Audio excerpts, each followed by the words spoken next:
Prisons are supposed to be some of the most secure places in the world, but contraband still gets inside every single day. This matters because contraband doesn't only affect those inside the walls, it also affects the correctional officers that risk their life every single day, as well as families and communities that are connected to the prison. Illegal cell phones, weapons, and drugs and alcohol in the Oklahoma prisons pose serious threats to safety, increase violence, and allow criminal activity to continue behind bars. I started my career back in 2018 at North Fork Correctional Center, and I discovered some of the most dangerous and illegal contraband that I found over my career. First, I'm going to tell you about illegal cell phones, then I'm going to tell you about weapons, and finally I'm going to tell you about drugs and alcohol.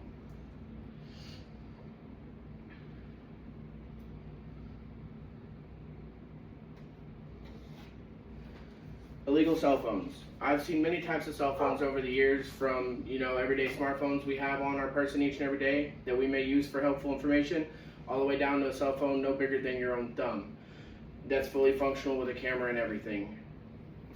How do they get them in? We have several different ways contraband gets over the walls. Some people wrap them in electrical black tape and Ziploc baggies about the size of a football and can throw it 30, 40, 50 feet over the wall where the inmates are waiting to catch it. I've had drones fly over and drop multiple packages. I've even had family members, loved ones, children. Some moms will put contraband in a baby's diaper because they're underage. I'm not allowed to search a baby, just to get it in so they can continue their criminal activity. Why are cell phones contraband? They're contraband because they're not monitored by the Department of Corrections.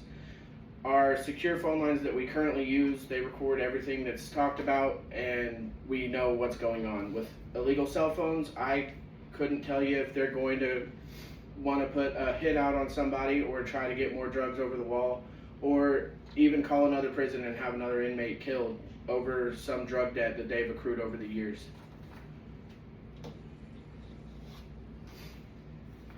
When things get violent in Oklahoma prisons, the inmates will use homemade or store-bought weapons to protect themselves or continue criminal activity behind the walls.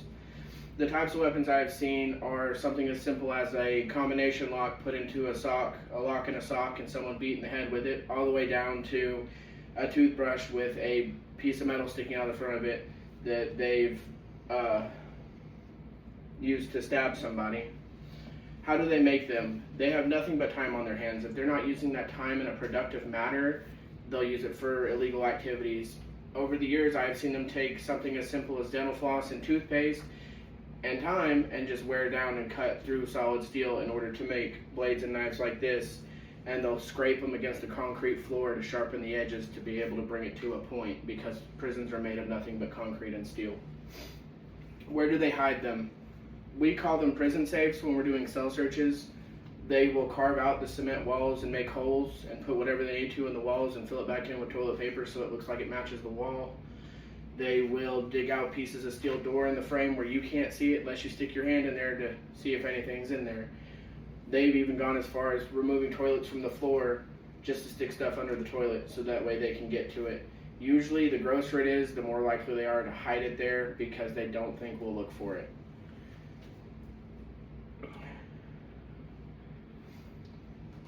Some inmates either come to prison with an already aggressive addiction, or some inmates even come to prison and turn to drugs and alcohol to escape their sentence time. The types of drugs I've found inside the prisons are marijuana, cocaine, heroin. Pictured here is some crystal meth, and I forgot what the blue one was. But anything you can find on the streets, I've probably found inside prison, and then some. They also make homemade alcohol, especially around New Year's and Christmas time, times of celebration. They will take milk bladder bags. This is what our milk comes in with the tube. You remove the spout, the milk comes out. The kitchen inmates will sneak the bags out, and they'll put fruit in there, so a little bit of water, and any yeast they can get their hands on. It may be yeast from a kitchen worker, it may be 3-day-old dinner rolls. They will throw it in this bag and set it under their bunk to ferment for weeks at a time until they can open it and drink it. They do have to burp it, which makes you smell it. It smells like vomit. I've always called it hooch. Some people call it pruno. Some people call it homebrew. It's called a bunch of different things, but they can make homemade alcohol inside the prisons as well. Now that we've looked at the three major types of contraband, let's review why this issue is so serious. Today we have talked about illegal cell phones, drugs and alcohol, as well as weapons, and I hope I helped raise some awareness on what goes behind even the most secure walls. In conclusion, prisons are meant to keep dangers outside. Prisons are made to keep danger contained, but with the help of contraband, danger doesn't always stay locked up.